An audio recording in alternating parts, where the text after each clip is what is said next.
దేవుని బిడ్డలారా, ఈ ఉదయకాల సమయంలో మన ప్రభును రక్షకుడును విమోచకుడునైన యేసుక్రీస్తు పరిశుద్ధ నామ పేరిట మీ అందరికీ వందనాలు తెలియజేస్తూ, దేవుడు ఈ ఉదయకాలపు దీవెనలతో మిమ్మలను మీ కుటుంబాలను నింపునుగాక. కృపయు కనికరమును సమాధానమును దేవుడు మీ వ్యక్తిగత జీవితాలలో, కుటుంబ జీవితాలలో విస్తరింపచేయునుగాక. ఆమేన్. ఈ సంవత్సరము మీరు తలపెడుతున్న ప్రతి కార్యములో దేవుడైన యెహోవా మీకు తోడే ఉండి మీ కార్యములన్నిటినీ బహుగా ఆశీర్వదించునుగాక. ఆమేన్. దేవుని బిడ్డలారా, ఈ చదవబడిన భాగంలో నుంచి కొన్ని మాటలను మనం జ్ఞాపకం చేసుకుందాం. అనేకమైన విషయాలు దీనిలో రాయబడి ఉన్నాయి. అనేక దినాల నుంచి మనము దీనిని ధ్యానం చేస్తూ ఉన్నాము. దేవుని బిడ్డలారా, చూడండి, మరి ఆమోసుకును అమజ్యాకు మధ్య జరుగుతున్న సంభాషణల గురించి ఇక్కడ రాయబడి ఉంది. ఆమోసు మరి బేతేలులో ప్రవచనం చెబుతున్నప్పుడు నీవు దేవుని మాటలు చెప్పవద్దని, మరి ఈ దేశాన్ని విడిచి వేరే దేశానికి వెళ్ళమని, పారిపోమని, మరి అక్కడ భత్యం సంపాదించుకోమని అమజ్య అనే యాజకుడు తెలియపరుస్తున్నట్లు ఆమోస్కు ఆజ్ఞాపిస్తున్నట్లు మనం చూస్తూ ఉన్నాం. దేవుని బిడ్డలారా, గమనించండి, దేవుని వాక్యమును మనము మరి ప్రకటన చేస్తున్నప్పుడు దేవుని వాక్యాన్ని గౌరవించాలి అని మనం గత దినాల్లో మనం ధ్యానం చేసుకున్నాం. అలాగే మరి అమజ్య అనే ఒక యాజకుడు ఆమోసును మరి తక్కువగా చూశాడు. దైవజనులను మనము తక్కువగా చూడకూడదు అనే విషయాన్ని గుర్తుంచుకోవాలి. ఆమోసు ఒక సాధారణమైన వ్యక్తి అనుకున్నాడు.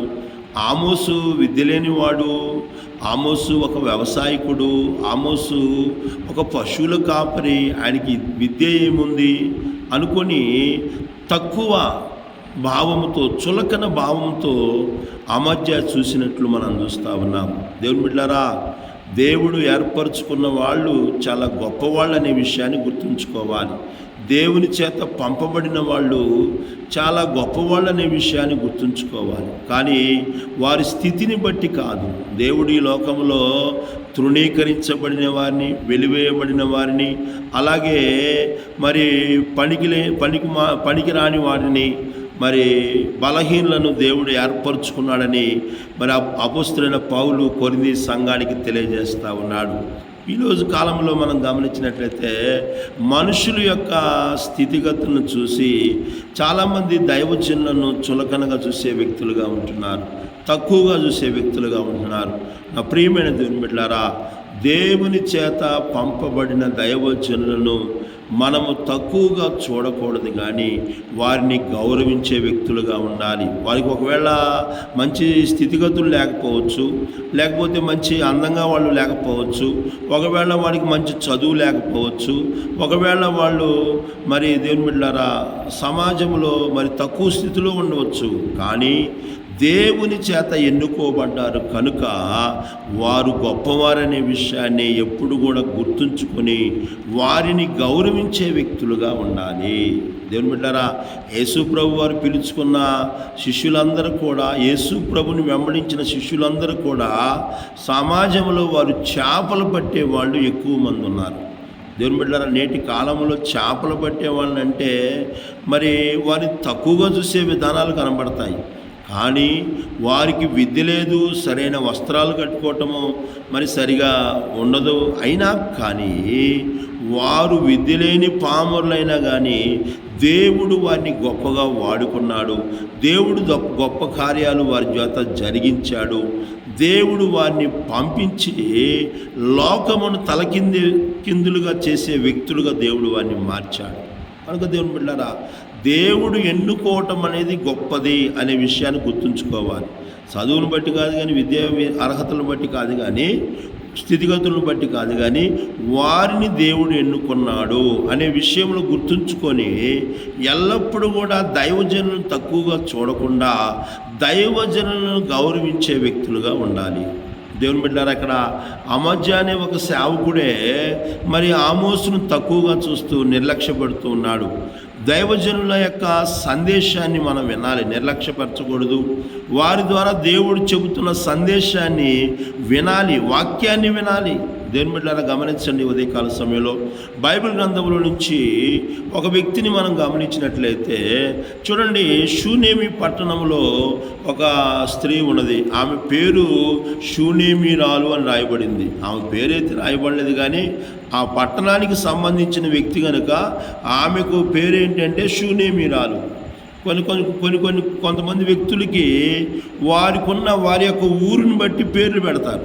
కానాను స్త్రీ అని రాయబడింది, ఆమె పేరు కానాను స్త్రీ కాదు, మగ్దలేని మరియా అని రాయబడింది. ఆమె పేరు మగ్దలేని మరియా కాదు, ఊరు పేరు మగ్దాల అనే గ్రామానికి చెందిన వ్యక్తి కనుక మగ్దలేని మరియా అని వచ్చింది. కానాను అనే ఊరికి చెందిన వ్యక్తి కనుక కానాను స్త్రీ అని పిలువబడింది.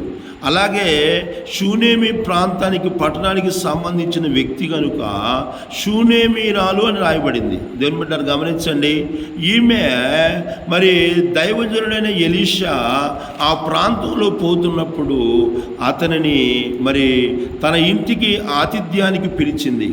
దేవుని బిడ్డలారా గమనించండి, ఉదయకాల సమయంలో దైవజనుడు ఆ మార్గంలో పోయేటప్పుడల్లా కూడా ఆమె ఏం చేసిందంటే ఎలీషాని భోజనానికి ఆహ్వానించింది. దేవుని బిడ్డలారా గమనించండి, దేవుని సేవకుడును తన కుటుంబంలో ఆహారము పెట్టడానికి పిలిచిందండి. ఉదయకాల సమయంలో ఎలీషా మరి ఆ యొక్క పట్టణానికి వచ్చినప్పుడల్లా కూడా ఆమె ఇంటికి ఆ భోజనానికి ఆహ్వానించింది. దేవుని బిడ్డలారా గమనించండి, సేవకులను తన ఇంటికి పిలుచుకొని సేవకులకి భోజనము ఏర్పాటు చేస్తూ ఉంది. రెండోదిగా ఆమె చేసే పని ఏంటంటే నిరంతరము ఆతిథ్యం ఇచ్చింది. అయ్యా నువ్వు ఇప్పుడు వచ్చినప్పుడు నిరంతరం కూడా ఏదో ఒకరోజు ఒక పూటో కాదండి, ఆ ప్రాంతము వచ్చినప్పుడల్లా కూడా ఆమె ఇంటికి వచ్చి భోజనం చేసుకునేలాగా ఎలీషా కొరకు ఏర్పాటు చేసింది. ఎలీషా దేవుని సేవకుడు, ఎలీషా గొప్ప ప్రవక్త. ఆ ప్రవక్తను తన ఇంటికి వచ్చినప్పుడల్లా కూడా ఆతిథ్యం తీసుకునేలాగా ఏర్పాటు చేసింది. నిరంతరం కూడా దైవజనుడిని ఆ ప్రాంతం వచ్చినప్పుడల్లా కూడా ఆతిథ్యం ఇస్తూ ఉన్నది. దేవుని బిడ్డలారా, ఎలీషా దైవజనుడని గుర్తెరిగింది. ఉదయకాల సమయంలో గమనించండి, ఏమేమో దరిద్రురాలు కాదు, ఏమేమో పేదరాలు కాదు, పేద స్త్రీ కాదు, ఏమేమో ఏమీ లేని వ్యక్తి కాదు. షూనేమిరాలు ఒక గొప్ప స్త్రీ. ఆమె ఒక మంచి స్థితిలో ఉన్న స్త్రీ. ఆమెకు రాజులు తెలుసు, అధిపతులు తెలుసు, సైన్యాధిపతులు తెలుసు ఆమెకి. అంటే సమాజంలో ఆ ప్రాంతంలో గొప్ప పలుకుబడి ఉన్న వ్యక్తి ఆమె. మనం అనుకోవచ్చు ఆమెకి ఏం పని బాటలేదు కాబట్టి ఆ సేవకుడిని పిలిచింది అనుకొని కొంతమంది తప్పుగా ఆలోచించే వ్యక్తులు ఉంటారు. దేవుని బిడ్డలారా, ఆమె ఒక ఉన్నతమైన స్థితిలో ఉన్న ఆమె గొప్ప స్థితిలో గొప్ప హోదా కలిగిన ఆమెకి సైన్యాధిపతులు రాజులు తెలుసు ఆమెకి కనుక ఒక గొప్ప స్థితిలో ఉన్న వ్యక్తే ఆమె. అయినా కానీ దైవజనుడిని గుర్తెరిగిందండి. దైవజనుడిని గుర్తెరిగింది. ఈ లోకంలో మనం ఎంత కలిగి ఉన్నా కానీ దైవజనులనే వాళ్ళని గొప్పవాళ్ళనే విషయాన్ని గుర్తుంచుకోవాలి. ఈరోజు చాలామంది వారి స్థితిని బట్టి, వారికి ఉన్న జ్ఞానాన్ని బట్టి, వారికి ఉన్న అర్హతలను బట్టి, వారికి ఉన్న అధికారాన్ని బట్టి, వారికి ఉన్న బలాన్ని బట్టి దైవజనులను మాకంటే తక్కువ వాళ్ళు అని ఆలోచన కలిగి తక్కువగా చూసే వ్యక్తులుగా చాలామంది ఉన్నారు. ఒకవేళ నీ దగ్గర చాలా ఆస్తి ఉండొచ్చు, నువ్వు చాలా గొప్పవాడివే ఉండొచ్చు, నీకు గొప్ప బలగం ఉండొచ్చు, నువ్వు గొప్ప జ్ఞానవంతుడే ఉండొచ్చు, కానీ దైవజనులనే వారు దేవుని తర్వాత స్థానాన్ని దేవుడు ఎవరికి ఇస్తున్నాడంటే దైవజనులకి ఇస్తామన్నాడు అనే విషయాన్ని గుర్తుంచుకోవాలి. నువ్వెంత కలిగి ఉన్నా కానీ దైవజనుల కంటే గొప్ప వ్యక్తి అనే గ్రహింపు నీలో ఉండకూడదు. ఈరోజు చాలామంది ఆయనదేముందిరా వాళ్ళదేముందిరా అనుకుని తక్కువగా చూసే విధానాలు నేటి కాలంలో చాలామంది చేస్తూ ఉన్నారు. మందిరానికి వెళ్ళే వాళ్ళు సహితం కూడా ఇలా తక్కువగా చూసే వ్యక్తులుగా ఉంటున్నారు. దేవుని బిడ్డారా, దైవజనుడు అంటే దేవుని చేత ఏర్పాటు చేయబడ్డాడు, మనుషుల చేత ఎన్నుకోబడలేదు ఆయన. మనుషుల చేత పంపబడలా, మనుషుల చేత అభిషేకించబడలా. దేవుడు ఎన్నుకున్నాడు. ఒక మనిషిని, ఒక వ్యక్తిని దేవుడు ఎన్నుకోవటం అంటే సాధారణమైన విషయం కాదు. ఈరోజు ప్రజల చేత ఎన్నుకోబడిన వాడినే మనము చాలా గొప్ప వ్యక్తిగా భావిస్తూ ఉన్నాము సమాజంలో. మరి మనుషుల చేత ఏర్పరచబడిన వాళ్ళే అధికారం చలాయిస్తున్నారు, గొప్ప స్థితిలో ఉన్నారు, వాళ్ళని ఉన్నతమైన స్థితిలో మనం చూస్తూ ఉన్నాము. మంచిదే, కానీ మరి దేవుని చేత ఎన్నుకోబడిన వాడిని ఎలా చూడాలి? ఒకసారి పరిశీలన చేసుకోవాలి. ఈమె శూనేమీరాలు, ఆమె ఎలీషాని దేవుని మనుషునిగా గుర్తెరిగింది. తన భర్తతో చెబుతుంది, అయ్యా మన ఇంటికి వచ్చి వెళ్ళేవాడు మామూలు వ్యక్తి కాదు, ఆయన దేవుని పరిశుద్ధ సేవకుడని చెబుతా ఉంది. గుర్తించి తన భర్తతో చెబుతా ఉంది. ఈ ఉదయకాల సమయంలో గమనించిన దేవుని బిడ్డలారా, అలాగే ప్రవక్తకి కొరకు ఒక చిన్న గదిని మరి నిర్మించాలని తన భర్తతో చెబుతుందండి. తన భర్తతో చెబుతూ ఉంది. దేవుని బిడ్డలారా, ఈ ఉదయకాల సమయంలో గొప్ప స్త్రీయే, ఆ ప్రాంతంలో పేరు పొందిన స్త్రీయే తన సొంత నిర్ణయాలు తీసుకోవట్లా. తన భర్తతో చెబుతుంది, అయ్యా మన ఇంటికి వచ్చి వెళ్ళే దైవజనుడు ఒక సాధారణమైన వ్యక్తి కాదు, దేవుని పరిశుద్ధమైన సేవకుడైనా, ఆయన కొరకు మన ఇంటి మీద ఇంటి మెద్ద మీద ఒక గది ఏర్పాటు చేయాలని ఒక సూచిస్తూ ఉంది. తన భర్తతో చెబుతూ ఉంది. తన భర్తకు చెప్పకుండా ఆమె ఎటువంటి ఆలోచన కానీ నిర్ణయాలు కానీ తీసుకోవట్లేదండి. ఈ ఉదయకాల సమయంలో వాక్యం వింటున్న నా ప్రియమైన దేవుని బిడ్డలారా, మన స్థితి ఎలా ఉంది ఒకసారి పరిశీలన చేసుకోవాలి. దైవజనులను గుర్తిస్తున్నామా? దైవజనులను గౌరవిస్తున్నామా? దైవజనుల కొరకు మరి దైవజనుల మీద చూడండి, ఆమె చేసిన పని ఏంటంటే ఆ దైవజనుడికి గది కట్టించడం మాత్రమే కాదు, కానీ అవసరమైన వస్తువులను సమకూర్చింది. వీళ్ళు గది కట్టింది, ఆ గదిలో ఎట్టగట్ట ఉంటుందని పంపించట్లా. ఆ గదిలో ఒక మంచం ఏర్పాటు చేసింది, ఒక బల్ల ఏర్పాటు చేసింది, ఒక కుర్చీ ఏర్పాటు చేసింది, ఒక దీపం ఏర్పాటు చేసింది. ఆ ప్రాంతానికి వచ్చినప్పుడల్లా కూడా అతను ఆ ఇంట్లో విశ్రాంతి తీసుకోవడానికి, ఆ ప్రాంతం వచ్చినప్పుడల్లా అక్కడ ప్రార్థన చేసుకోవడానికి, దేవుని సన్నిధిలో గడపడానికి దైవజనుడి విషయంలో ఎంతో శ్రద్ధ చూపించిందండి. ఉదయకాల సమయంలో గమనించండి, అవసరమైన వస్తువులన్నీ కూడా మరి ఆ గదిలో సమకూర్చినట్లు మనం చూస్తూ ఉన్నాం. ఈరోజు సేవకుడు ఇంటికి వస్తే కుర్చీ వేయడానికే కష్టమైన పరిస్థితులు, మంచినీళ్ళు ఇవ్వడానికి కష్టమైన పరిస్థితులు. దేవుని బిడ్డలారా చూడండి, దైవజనులను ఎంత గొప్పగా భావిస్తావో, దైవజనుడిని ఎంత గొప్పగా గౌరవిస్తావో, దైవజనుడికి ఎంత విలువిస్తావో, దేవుడు నిశ్చయంగా నీ జీవితంలో గొప్ప కార్యాన్ని జరిగిస్తాడనే విషయాన్ని మనం గుర్తుంచుకోవాలి.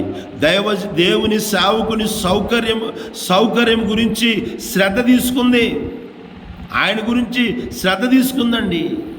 దేవుని బిడ్డలారా, ఉదయకాల సమయంలో గమనించండి, సేవకుడు వచ్చినప్పుడు కూర్చోడానికి ఒక కుర్చీ, పడుకోవడానికి ఒక మంచము, చదువుకోవడానికి ఒక బల్ల, ఒక దీపాన్ని, ఇవన్నీ ఏర్పాటు చేసిందండి.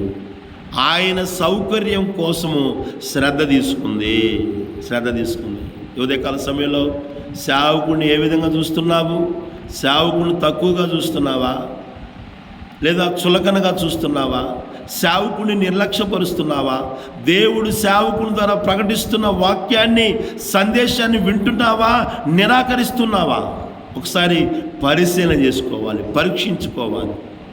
ఈమె చేసిన కార్యం ఏంటంటే గౌరవముతో చేసింది, ప్రేమతో చేసింది, సేవకునికి నిస్వార్థమైన సేవ చేసింది. అది దేవుని దృష్టిలో విలువైనదిగా ఎంచబడింది. తద్వారా దేవుడు తన జీవితంలో గొప్ప ఆశీర్వాదాన్ని దేవుడు ఆమెకు కలుగజేశాడు. నా ప్రియమైన దేవుని బిడ్డలారా, దైవజనుల విషయంలో, దేవుని కార్యాల విషయంలో నీవు చేసే కార్యాలను దేవుడు మరిచిపోవుటకు అన్యాయస్తుడు కాడు. తప్పకుండా నీవు చేసిన దానికి దేవుడు ఆశీర్వాదాన్ని ఇస్తాడు, ప్రతిఫలాన్ని ఇస్తాడనే విషయాన్ని గుర్తెరిగి దైవజనులను నిర్లక్ష్యపరచకుండా దైవజనులను గౌరవించే వ్యక్తులుగా ఉండాలని ఆ విధంగా మనం నడుచుకున్నప్పుడు షూనేమీరాలు ఆ విధంగా నడుచుకోవటం వల్ల దేవుడు ఆమె జీవితంలో ఉన్న కొరతలను తీర్చాడు. ఆమె జీవితంలో అవసరమైనది దేవుడిచ్చాడు. ఆమె జీవితంలో గొప్ప మేలు చేశాడు. కనుక ఈ ఉదయకాల సమయంలో నీవు ఎవరైనా సరే దేవుని సేవకులను తక్కువగా చూడకుండా, దేవుని సేవకులను మరి గౌరవంతో నువ్వు చూసినట్లయితే, భక్తి శ్రద్ధలతో ప్రేమ మరి నిస్వార్థంగా నువ్వు సేవ చేసినట్లయితే నిశ్చయముగా దేవుడు నిన్ను ఆశీర్వదిస్తాడు. కనుక దేవుని బిడ్డలారా, ఆమోసు స్థితిని చూసి అమధ్య నిర్లక్ష్యపరిచాడు. ఈరోజు నీవు కూడా ఒక అమధ్యలాగా నడుచుకుంటే తప్పకుండా దేవుని యొక్క తీర్పు నువ్వు పొందుకుంటావు. ఒకవేళ షూనేమీరాలాగా దేవజనునికి విలువ కలిగి చూసినట్లయితే నిశ్చయంగా తగిన ఫలితాన్ని నువ్వు అనుభవిస్తావు, దేవుని ద్వారా పొందుకుంటావు. అనేకమైన విషయాలను అవకాశం ఉంటే రేపు దినాన్ని ధ్యానం చేసుకుందాం. దేవుడి కొద్ది మాటలు మనందరి వినికిడిలో దీవించి ఆశీర్వదించునుగాక. ఆమేన్. ఆమేన్.